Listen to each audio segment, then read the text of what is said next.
উপজেলা নির্বাচনের সার্বিক পরিস্থিতি জানাতে কুড়িগ্রাম থেকে সরাসরি যুক্ত হচ্ছেন আমাদের সহকর্মী জাহিদুল ইসলাম। জাহিদ, ভোট গণনায় কোন প্রার্থী এগিয়ে আছেন আর আপনার কাছে কি তথ্য আছে বিস্তারিত জানাবেন।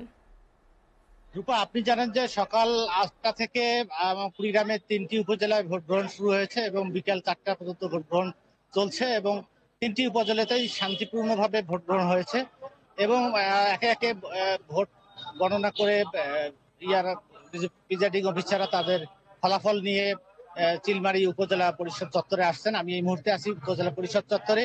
এখানে একটি করে কেন্দ্রের ফলাফল ঘোষণার সাথে সাথেই সাধারণ যারা সমর্থক আছেন তারা আনন্দ উল্লাস করছেন।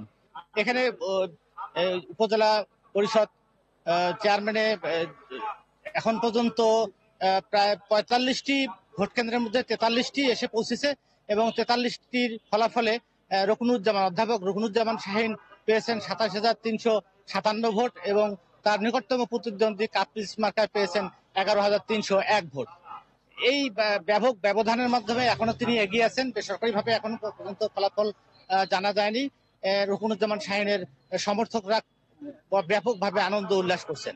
অন্যদিকে রৌমারী এবং রাজীবপুর উপজেলা নির্বাচন হয়েছে, সেটিতে এখন পর্যন্ত তেমন কোনো রেজাল্ট আমরা পাইনি, যেহেতু চরাঞ্চল এবং ভোট কেন্দ্রগুলো দূরে দূরে হয়, ফলাফল আসতে দেরি হয়, সেখানকার কোনো সংবাদ এখন পর্যন্ত পাইনি। সব মিলিয়ে শান্তিপূর্ণভাবে আজকে ভোট গ্রহণ সম্পন্ন হয়েছে।